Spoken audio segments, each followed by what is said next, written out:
O jogo estava programado para parte da noite, mas por um pedido da emissora que detém os direitos do Campeonato Brasileiro, o horário foi alterado para as 4h30 da tarde. A expectativa, inclusive, é de casa cheia, principalmente após a classificação rubro-negra para a decisão da Copa do Brasil. Para esse confronto, o técnico Felipe Luiz deve ter à disposição boa parte dos jogadores que não estão lesionados e especialmente atletas que podem ganhar mais minutagem com o atual treinador do Flamengo. Um deles é o lateral direito Varela, que perdeu a posição desde a chegada do ex-lateral esquerdo, agora treinador do Flamengo. Por falar no uruguaio, Varela esteve presente na confusão na zona oeste do Rio de Janeiro com torcedores do Peñarol e a polícia militar. Segundo o próprio jogador, ele recebeu a ligação de 2 amigos e foi tentar ajudá-los. Chegando lá, ele foi abordado por alguns agentes da Polícia Militar e precisou sair daquele local. Varela ainda diz em uma postagem em uma rede social que está focado nos objetivos e, quem sabe, para dar títulos ao Flamengo. Realmente, jogador de futebol, não sei o que o cara pensa. O que o Varela foi fazer no meio da confusão com os torcedores lá do Peñarol? O Flamengo realizou o segundo treinamento da semana antes da volta a campo pelo Campeonato Brasileiro. Sábado tem Flamengo e Juventude no Maracanã. E por falar no Maraca, nesta quinta, na sede da CBF, acontece o sorteio dos mandos de campo da finalíssima da Copa do Brasil. O Flamengo vai descobrir se joga no dia 3 contra o Atlético Mineiro em casa ou se decide no Maraca o jogo da volta, a partida decisiva do dia 10. Rapaz, final de semana, hein? Mas deu tudo certo, Flamengo classificado. Vamos ao que interessa, porque estamos numa corrida eleitoral do Malvadão aqui. E essa dupla, mais uma vez junto, a dupla juntinha, não é reeleição, mas é para manter, né, o que já vem acontecendo no Flamengo. Queria saber um pouquinho de vocês como é que está essa corrida eleitoral, agora está esquentando, reta final. Queria saber um pouquinho de vocês como é que está o trabalho em busca dessa eleição. Bom, a gente tem feito um trabalho bonito, o programa de governo está muito bom. A gente tem três pilares importantes, que é a parte de infraestrutura social, o desempenho esportivo, né, do clube. O Flamengo é um clube multiesportivo, tem que estar sempre desempenhando bem. E a questão de infraestrutura, que é muito importante também, do estádio, do Maracanã, o clube social. E, por fim, a gente tem a questão da administração do clube. Então, a gente está apresentando esses pilares para os sócios, está indo super bem. Eles estão entendendo a premissa básica, que é continuar o que a gente fez, com os resultados que a gente tem para apresentar e aprimorar. Sempre aprimorar, o processo é de melhoria contínua. Agora, Landim, sem dúvida nenhuma, os números mostram isso, que você é o presidente mais vitorioso da história do Flamengo e tudo mais. E a gente está vendo essa campanha, para muita gente, a chapa de vocês ia ganhar com uma tranquilidade. Tem muitas pesquisas espalhadas por aí, a gente brincava aqui, eu brincava com a sua assessoria. Como é que vocês estão olhando para essa situação agora? Do presidente mais vitorioso, da gestão mais vitoriosa, tendo que, de repente, nessa reta final de campanha, dividir um pouco desse protagonismo da eleição com outras chapas? É muito difícil, tá certo, a gente poder dedicar tempo de fato para a campanha, porque o clube está lá, a gente precisa estar no dia a dia tocando todas as rotinas que a gente tem menos tempo para poder fazer isso do que os demais candidatos. E, na verdade, o que eu procuro fazer é auxiliar aqui o Rodrigo na medida do possível, né? Mas assim, a gente, em relação às pesquisas que você está falando, a gente acredita que, e tem a expectativa de que no final das contas, quer dizer, os sócios venham, vamos dizer assim, a referendar, dizer, esse trabalho que vem sendo feito já há 5 anos e quase 10 meses, e que teve no Rodrigo, vamos dizer assim, um grande parceiro de primeira hora, a pessoa que estava ao meu lado o tempo todo, quem participou, vamos dizer assim, das grandes decisões, em todos esses pilares que ele falou e que levaram o Flamengo da condição que a gente pegou em 2018 até a situação que a gente está hoje, em 2024. Né? Muito bem, Flávio Amêndola, nós temos temas. Sim, O senhor vai seguir o tema estádio? Vou ou o senhor tem outra pergunta, Flávio Amêndola? Não, eu vou seguir o tema estádio. Primeiro, dando boa tarde ao presidente Rodolfo Landim, ao Rodrigo Duns também. A gente sabe que, muito provavelmente, tudo vai sair da melhor maneira possível envolvendo a construção do estádio, né? Mas eu vejo uma preocupação muito grande, especialmente do torcedor, se o valor que vai ser investido no estádio, se isso vai influenciar na montagem do elenco. E aí eu queria saber de vocês, o que vocês pensam sobre isso. E assim, claro que a ideia de vocês é inaugurar o estádio lá em 2029, no dia do aniversário do clube. Já tem alguma ideia do que pode vir a ser o nome do estádio? Se vai ser algo que vai ser vendido, se o torcedor... Não invente nicknames, porque vai ter name, mas o torcedor vai ter que criar o nome dele. E aí eu queria saber se já havia uma conversa entre vocês nesse sentido. Vou começar aqui respondendo, né? Basicamente é importante essa sua pergunta, né, para desmistificar muita mentira que tem sido falada no clube, né? Se é uma coisa que eu acho que essa administração, ela tem, vamos dizer assim, credibilidade em termos de gestão financeira. E quando chega nas eleições, começa muito fake news, muita conversinha fiada, entendeu? De dizer que não, estamos tendo descontroles, não é bem assim, isto vai acabar afetando, não vai acabar afetando absolutamente nada. Vou pegar grandes números para você que a gente conseguiu tirar do projeto, né? Um terreno como aquele ali do gasômetro custaria não só o terreno, mas o potencial construtivo, ou seja, o direito de construir o estádio, sairia por algo como 600, 700 milhões num orçamento que você fosse fazer de um projeto. Nós conseguimos comprar o terreno apenas pelo valor do terreno. A prefeitura foi grande parceira do Flamengo, porque está eliminando num projeto de lei a necessidade de pagar pelo potencial construtivo, que custaria algo como 500 milhões se a gente fosse ter que comprar isso, que a gente teria que comprar de um fundo. Ela eliminou isso, negociou com este fundo e transferiu esse potencial construtivo para outros terrenos. Isso foi feito numa grande negociação que foi feita em Brasília com a moderação da Advocacia Geral da União e foi feito um acordo. Então, com isto, a Prefeitura nos tirou do custo do nosso projeto 500 milhões. Mas, além disso, a Prefeitura está fazendo mais para o Flamengo. Ela está aprovando o potencial construtivo da Gávea e permitindo que a gente transfira esse potencial construtivo para a construção do nosso estádio. Como se fosse um dinheiro carimbado, uma ajuda financeira que a Prefeitura está dando para o Flamengo. Então, isto a gente acredita que vai ficar em algo perto de mais 500 milhões. Então, assim, do orçamento inicial do nosso projeto, quando nós levamos esse assunto para aprovação no Conselho Deliberativo, de lá para cá, nós já melhoramos o estádio em R$1 bilhão aproximadamente. 500 milhões que a gente deixa de pagar e 500 milhões que a gente vai ganhar. Fora isso, gente, a gente vai vender os name rights do estádio, a gente tem direito, a gente vai fazer uma série de campanhas. Tem uma previsão de custo, de valor do name rights do Flamengo? Eu não quero falar muito, mas eu acho o seguinte, e você imagina o que é um name right pura e simplesmente para você dar para um estádio pequeno.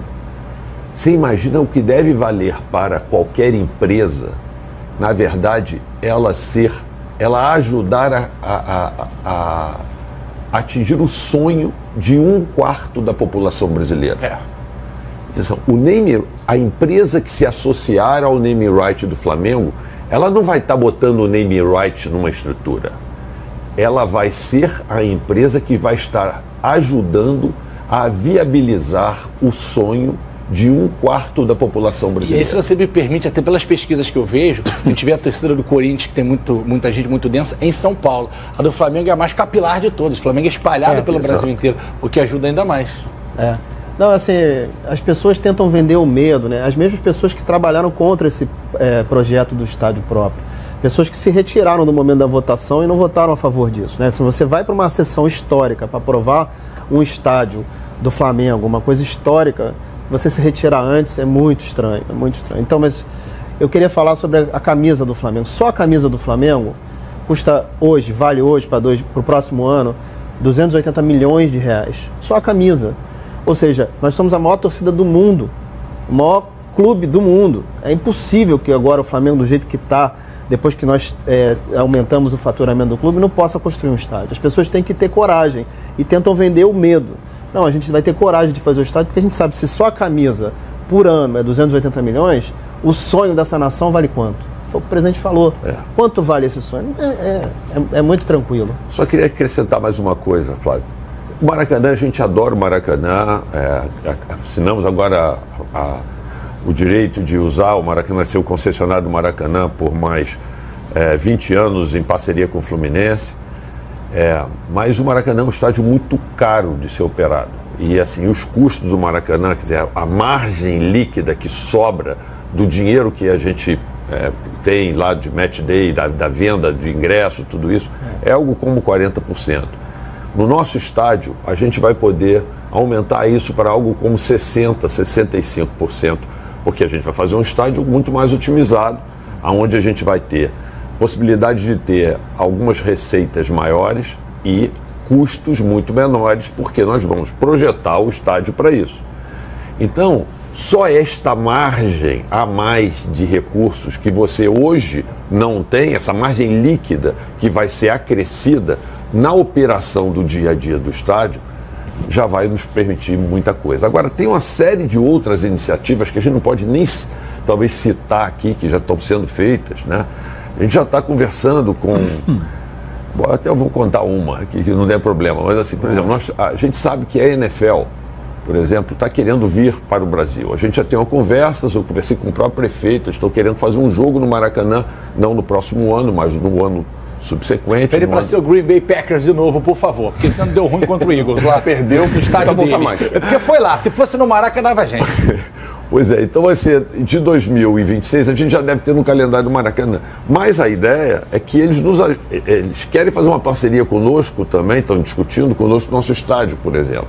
Já discuti. Aí, claro que isso vai ter que ser levado em conta no tamanho dos vestiários, porque são muito mais jogadores e tudo isso. Mas, no caso do estádio do Tottenham, por exemplo, e no qual eles fizeram essa parceria, boa parte do estádio foi paga com recursos da NFL para jogar um jogo por ano lá.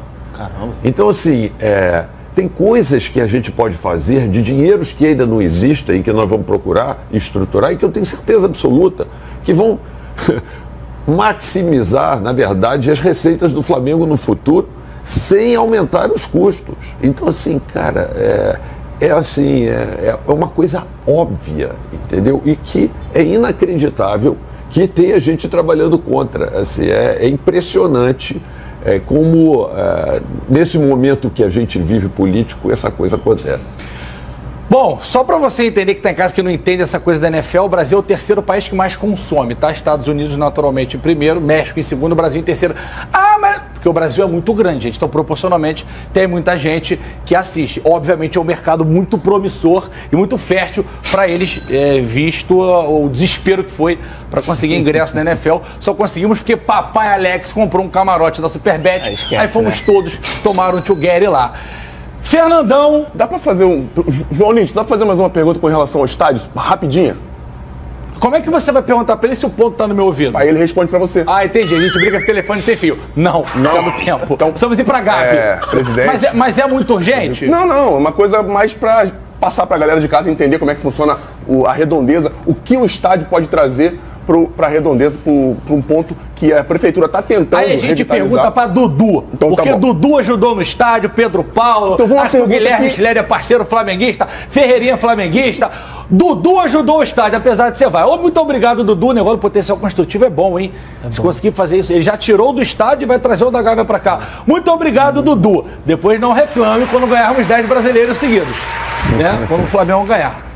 Vamos para as informações. Antes de falar do caso Varela, eu encerrei o último vídeo dando a informação de La Cruz lesionado e que o Alcaraz será o substituto direto. Inclusive, eu estava pensando que o Alcaraz, lá quando ele tinha acabado de chegar ao Flamengo, em setembro, ele deu uma entrevista à Flá TV e durante essa entrevista ele falando sobre o estilo de jogo dele, como ele joga, e eu lembro muito que ele disse que ele parecia muito com o De La Cruz. Abre aspas, eu até cacei essa declaração dele e achei. Gosto de jogar muito pelo meio, sempre de ir ao ataque. Sou um pouco parecido com o Nico De La Cruz, que também gosta de ir muito para frente, afirmou o argentino. Isso na ocasião. O que aconteceu agora? O De La Cruz, com uma grave lesão muscular, novamente vai desfalcar o Flamengo durante um longo período. Com isso, quem será o seu substituto? O Alcaraz, como eu disse no último vídeo. E aí é a oportunidade perfeita para o Alcaraz se adaptar de vez ao Flamengo. Primeiro, ele vai jogar na posição que ele considera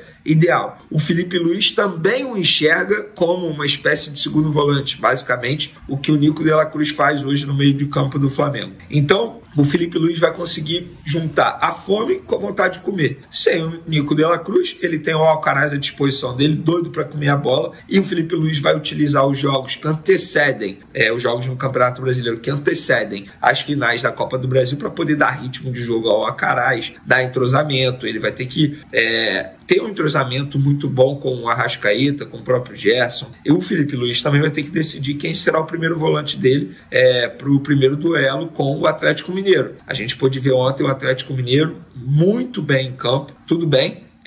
O Davidson, que foi o destaque do jogo, não joga na final da Copa do Brasil por já ter jogado com a camisa do Cuiabá, menos mal para o Flamengo, mas o time do Atlético Mineiro você não pode menosprezar, muito pelo contrário, tem que ter um respeito muito grande. E sem o Pulgar, se eu fosse o Felipe Luiz, eu trabalharia com o Léo Ortiz sendo o primeiro volante, junto com o Alcaraz, segundo volante ali, Arrascaeta e Gerson. Esse seria o meio de campo para a final da Copa do Brasil. O que vocês pensam? Podem opinar à vontade aí, podem dar a opinião de vocês. Agora vamos para o caso Varela, os desdobramentos da situação do Varela. Eu não vou explicar o contexto, porque vocês sabem muito bem, eu tenho certeza. Qualquer ser humano viu os vídeos de hoje do Varela no meio da confusão envolvendo os torcedores do Peñarol e todo mundo se perguntando o que o Varela estava fazendo lá. Já expliquei no vídeo anterior e agora vou trazer a nota oficial que o Varela publicou em seu Instagram. É pequena, fica tranquilo. Abre aspas. Nação Rubro-Negra. Como registrado nas redes sociais, estive na Praia do Recreio para resgatar 2 amigos que estavam assustados com a confusão. Não participei de nenhum ato de violência. Perdemos contato assim que cheguei ao local. Esperei por 15 minutos e fui abordado por policiais militares que faziam o seu trabalho. Após tudo ser resolvido, me encaminhei para um almoço com os meus companheiros e comissão técnica. Já conversei com o vice-presidente de futebol, Marcos Braz. Peço desculpas pelo mal-entendido e reafirmo o meu compromisso de levar o Flamengo aos títulos. Saudações rubro-negras. O empresário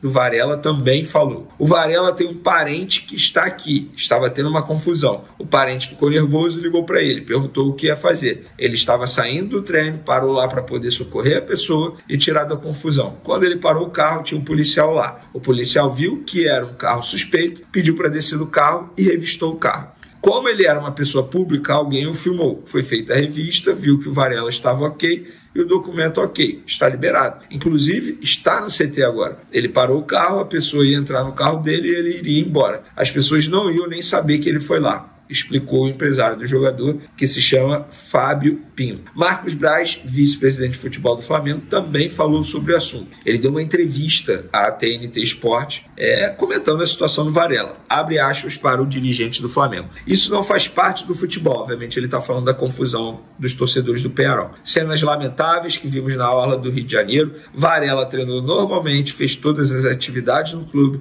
chegou a ir no almoço de confraternização no CT e saiu para encontrar 2 amigos. Isso foi o que Varela passou para mim. Ele estava extremamente preocupado com esses 2 amigos e foi com o carro dele para perto desses amigos. Quando ele estava parado, com bastante gente, chegou a polícia militar, que pediu para que ele saísse do carro. Ele não estava fora do carro, em nenhum momento, em nenhum tipo de confusão. Estava no lugar errado, não deveria estar lá. Mas ele não estava fora do carro, não estava em confraternização com torcedores do Peñarol e nem de tumulto. O policial militar determinou que ele saísse do carro e ele fez certo, tinha que cumprir a ordem do policial. Quando viram que era ele, o mundo de hoje simplesmente não tolera mais isso. Em 5 minutos você tem 300 imagens. Ele sai dali e volta normalmente ao almoço. A gente fez um almoço com jogadores, comissão técnica e funcionários de futebol do Flamengo num lugar bem reservado. Fizemos esse almoço para que possamos nos unir mais nessa reta final de Copa do Brasil e do Brasileiro. Bom, Eu já falei a minha opinião aí sobre essa confraternização. Acho que não tem que ter essa confraternização justamente hoje. Inclusive, se o Flamengo tivesse feito aquilo que todo mundo esperava, o Flamengo hoje estava em campo contra o Botafogo em uma semifinal de Libertadores. Eu não acho que precisa dessa confraternização para se unir mais. Por exemplo, o Jorge Jesus fazia muito isso. Era um outro contexto, uma outra situação. O Rafinha, lateral direito, já falou sobre isso. E repito, naquele contexto, naquela situação, eu achava ok. Até porque o Flamengo estava tendo sucesso dentro de campo. Nesse contexto, eu não sou a favor dessa confraternização. Para mim, só mostra a falta de pulso firme do Departamento de Futebol do Flamengo. Leia-se Marcos Braz, vice-presidente de futebol do Flamengo. Pelo menos é a minha opinião. Veni, você é muito rígido. Veni, você é muito chato. Beleza, pode ser. Você pode achar isso, mas sim, eu penso dessa maneira e não vou mudar minha opinião. Eu acho que não deveria ter confraternização. Não sei o que vocês pensam. Se pensam ao contrário, ótimo, podem comentar à vontade, mas pelo menos essa